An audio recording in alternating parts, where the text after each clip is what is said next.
Hey, First Church. Thanks for joining us. I am here with Shannon Kiser. Hey, everybody. And Chris Morton. And we are continuing having conversations about the changing culture and how we are connecting with it, and best ways to do it. So I just want to introduce you. I'm going to have Shannon introduce herself. I'm Shannon Kiser, and I am the Director of Training for Fresh Expressions, and I'm on staff with a church just outside of Washington, D.C. Great. And Chris? Hi guys, my name is Chris Morton, and I'm the Director of Strategic Initiatives. That's what I am, Director of Strategic Initiatives for Fresh Expressions US, and I also work with in a freelance marketing with a handful of other church-related organizations. Great. So we've been talking about this changing culture, and we have an opportunity to hear from two absolutely wonderful people just about how they connect with. They're laughing, but how they connect with the changing culture, what that looks like for them. And so I want to just have, as broad of a conversation as we can. But Shannon, so tell us a little bit, Shannon. Oh, Dave Marcello says hello. Hi, Dave. And Chris. Hello. So can you tell us a little bit just about how you locally, so you're a pastor of a church. Yeah. And so how has the culture been shifting for you? And what have you seen that's been effective and what is not so effective? So, our church was planted about 18 years ago, and about 5 years in, realized there is a growing Spanish-speaking population that the church as it was could not serve. And so we went through a process of making some shifts around that. And so now we're one church that worships in 2 languages, and that's super messy and wonderful and clunky and rich. So really trying to not be a first generation only Spanish speaking church or an English speaking only church, but how can we be a church for first generation, 1.5, second generation? So there's been a lot of really good stuff around trying to navigate that, and how do kids who grow up speaking English in our schools and they have English speaking friends, how do we engage them and their friends as well as their parents? And so we do mission stuff together, and we sometimes have a worship service that's in both English and Spanish, and then sometimes we worship in our heart languages, and we're experimenting all the time on the best ways to do that. And now kind of flowing into some stuff around the basketball court across the street from Spanish-speaking apartments, and some specific lunchtime stuff, lunch for the soul with day laborers. So that's been one aspect of a changing culture that we've had to think through and learn how to engage differently. And then the other thing we noticed is that this whole church big event, even if it was really fun, was just not connecting like it was 18 years ago. Okay. And so this year, or 18 months ago, we started a coffee shop as a way to we realized people weren't coming looking for church, and they weren't necessarily, even if they heard great things about Riverside Church, and even if they heard it had a good youth program, they probably weren't going to come. It's just the culture had changed that much in that span of time. So we began to imagine what would create collisions where people actually would intersect. So you were really intentional of you had to create kind of this third space. You had to create an actual place where people could actually just run into each other and build relationships. Right, and then we had to teach our congregation, we want you to hang out at the coffee shop. Okay. It's not just we want to open a coffee shop. It's if it's meant to be a place where collisions can happen that were natural and easy, then people needed to hang out there. Right. Yeah. So that's been one aspect of that, and And then we've just discovered, like, we have tons of people flocking there. Okay. And so, and they're starting to feel like they're at home there. And so now that's going to create a whole nother, like, set of what does it look like to intersect with culture as, you know, people are like, well, can I have this, You were seeing that again. Less people were coming to this big event. Less people were coming to your Sunday morning worship, and so your entire church intentionally created a space for them. Yeah, because what we figured out, like, and everybody didn't get it, by the way.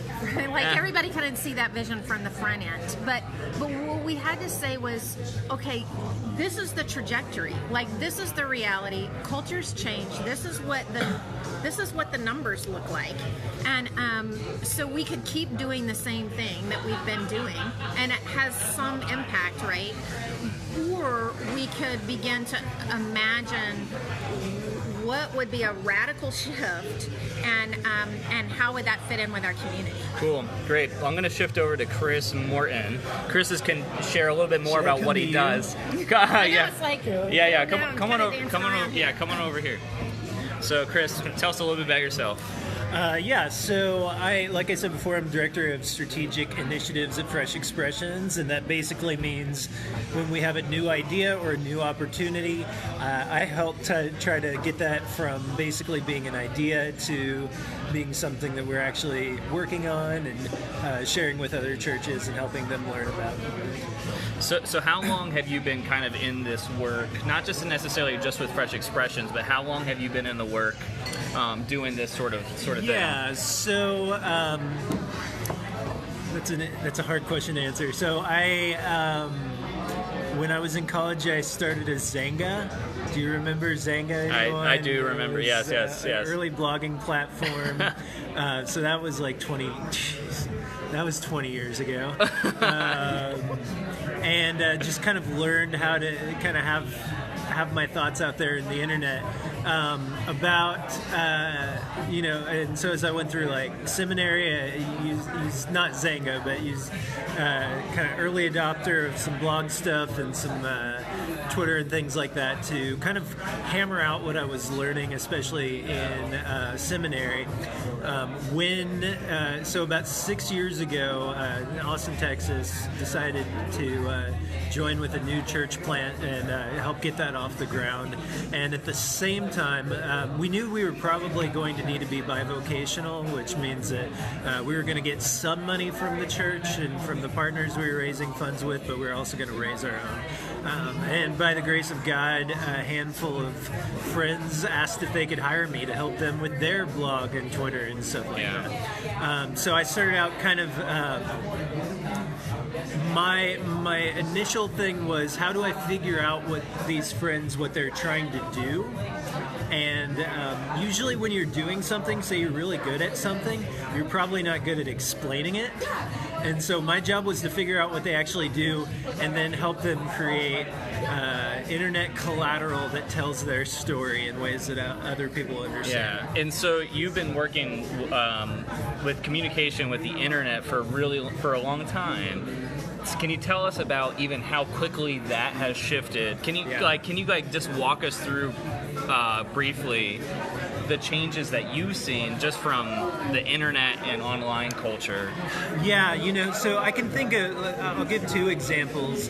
One is something that we talk about a lot, but I just really recently realized how impactful it is on our church, is this idea of the democratization of information. The idea that you don't have to remember anything, you don't have to know anything, because you can Google it at any time. However, there's so much information out there that we're reliant on people who are curating this for us.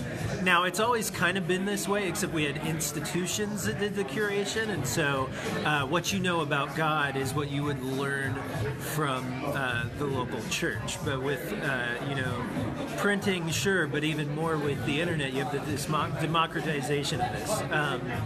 And so what that means means is when I gather with my small community group, or when I'm speaking on Sunday morning, I'm listening to people who I'm speaking to people who they may or may not be paying attention to me, but they are paying attention to a lot of voices throughout the week, and they're bringing those voices in their head with them.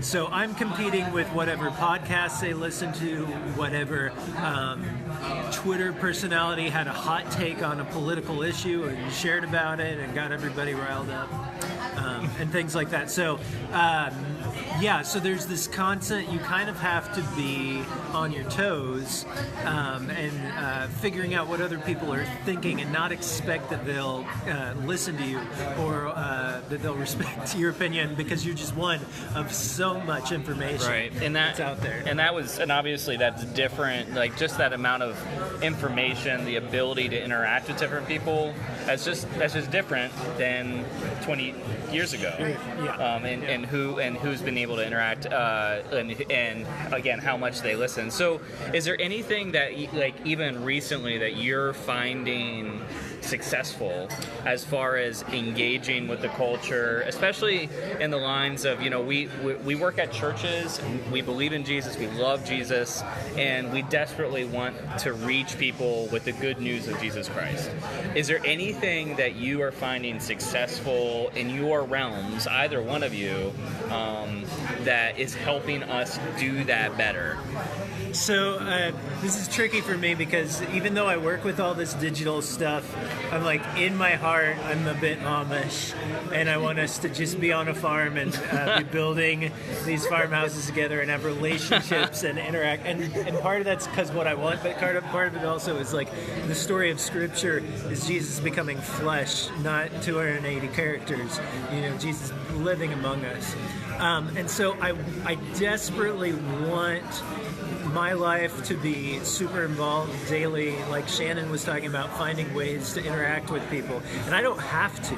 Like, the way my job works is that the only people I can talk to if I need to is my dog, my wife, and maybe my barista, and everything else can be done digitally. So I've, like, with our church and with my own life, I've really tried to challenge, how can I be making these interpersonal connections. Now, here's where all that kind of comes in. You're not going to get away from Instagram. You're not going to get away from these other things. And so what I've been trying to figure out, and I've been really impressed by people who are willing to live their life online, at least some of it, and not just not the people who are, like, just sharing, their pretty photos or maybe their makeup tutorials or whatever that looks really great, but just their day-to-day stuff. And what I've been impressed by is that actually builds on the interpersonal relationships that we have already. So it's very common for me to have dinner with someone at my church and ask them about what I saw on their Instagram stories. And my inner Amish, like, no mustache, beard guy, like, that doesn't love that. But what I found is that it can actually be a way to be more present with other people. Yeah, I haven't thought of it that way. And it's interesting, and even doing things like this, like a Facebook Live, it doesn't. That's not my jam. But we're doing it because, again, there's people that we can engage. Hopefully with a thoughtful conversation that maybe they wouldn't come to church on a Sunday, and so so even, like, maybe it's a challenge to think about, how do you live your life online? If you're going to live your life online a little bit, how do you live it that way, Christ-centered, in a meaningful way? Shannon, how about for you?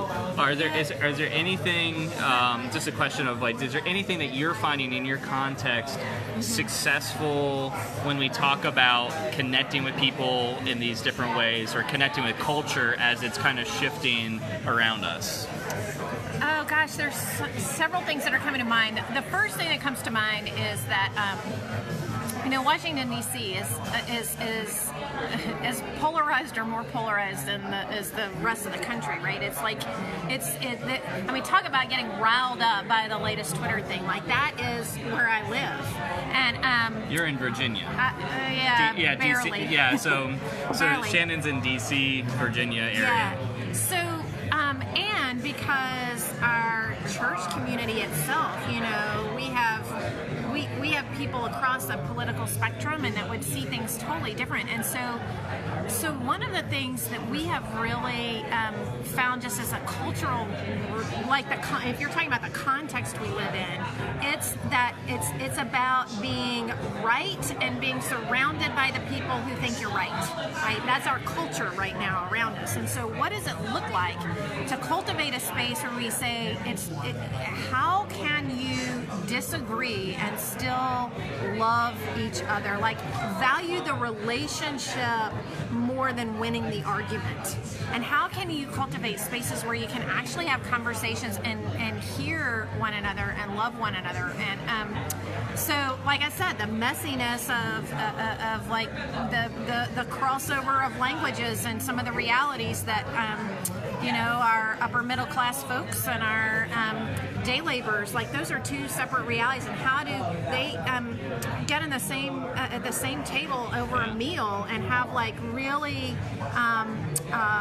conversation that really honors one another and hears one another? So that's one thing that we've discovered is a really important thing, and it's something that we feel particularly called as people of God. Like this is what God wants for us. Like, we're to be in relationship. Like, that's the invitation.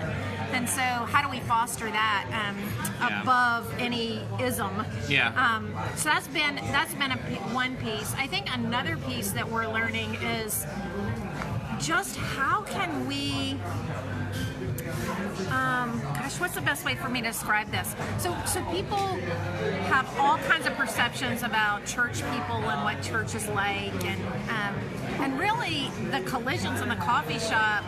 What we're trying to do there is just allow people at their own pace to meet an actual Christian that it peels away what their perception of a Christian is or perception of a church is. So when we're laughing or we're talking about something or we're helping them with their kids who just dropped their Cheerios or whatever it is, right? Like, we have the opportunity.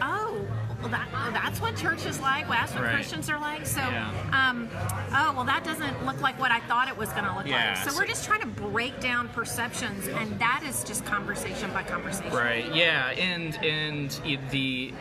So even with the coffee shop example, you've created a space in order for these relationships to be built, and then understanding that it's building trust. That you're working to build trust with people that might not trust Christians, and that can be a barrier for a lot of people to a relationship with Christ, is because image bearers. And so, I really appreciate that. That sentiment. You don't have there's no signs on the tables that say, Riverside Church, here's the information about our latest stuff. Like, that's just not there.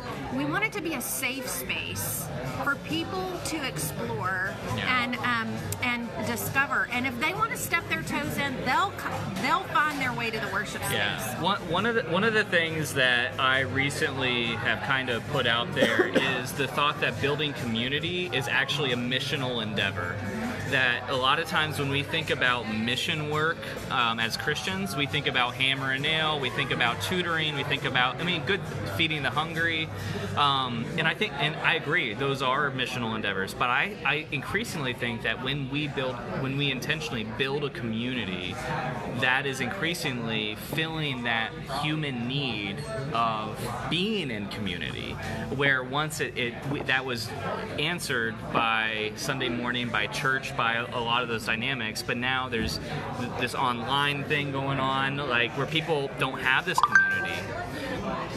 So, yeah, I really appreciate it. Well, we're going to wrap up on time, but I do want to ask you all if you could offer an encouragement to people that are trying to connect with culture, and maybe it's kind of whizzing past them. They don't know how to keep up. Like, they haven't installed Uber on their phone, or Instagram is still a little daunting.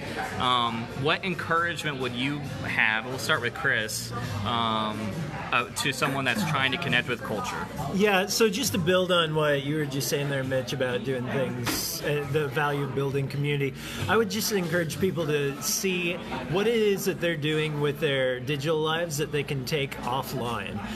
So for example, because I work remotely most of the week, I created a Facebook group for other remote workers and to post what coffee shop they're going to that day, to sit on and answer emails on the internet, just with the hope of, for one, it would be a chance for me to at least connect with my friends and other people from our church who I know are remote, and that's been great. But then I also get to make relationships with people who have a similar life, but I would never run into outside of that. So all that to say, just maybe what I'm saying is, if you can find a way to live more holistically, where what you're doing online and what you're doing in your fleshly life are connected, I think that there's a lot of opportunity for Jesus to shine through that. So. Cool, thanks. And Shannon, we'll finish with you. Okay, I would say foster collisions in your own everyday places and spaces. Ask curious questions so that you draw out people's perspectives or stories or whatever. My life has become so much richer as I've started doing that when I go to the grocery store, when I go out to eat, and I was in the airport the other night, and I just got to talking to my server, and I just learned some fabulous things about her and blessed her with this great tip and walked away saying, God bless you, I'm grateful that I got to know you tonight. And I just left it there. And God will do all kinds of things with those seeds, but it also will give you eyes to see how culture is changing, what people's lives are really like, what their rhythms are like, and what they have to show you. Receive what they have to teach you, and it will make your life so much richer. And you may give them a picture of something about being a follower of Jesus that they can be blessed by as well. Yeah. Well, thank you both for doing this. And again, you might be asking yourself, well, why are we talking so much about this changing culture, about shifting? We can all agree that culture is shifting, and especially with the church, how do we respond to it? We can either put our heads in the sand, which is not biblical. We can run around like our heads are cut off. The sky is falling. That's not biblical. Or we can be intentional about engaging the culture for the sake of Christ. Things are just moving quick, and hopefully this offers some practical examples, some encouragement for us to see some holy collisions and to be seeking that out intentionally. Christine, it's great to see you, and thank you for joining us, and everybody that was able to join us today. I will look forward to talking to you soon. Thank you, Shannon. Thank you, Chris. God bless.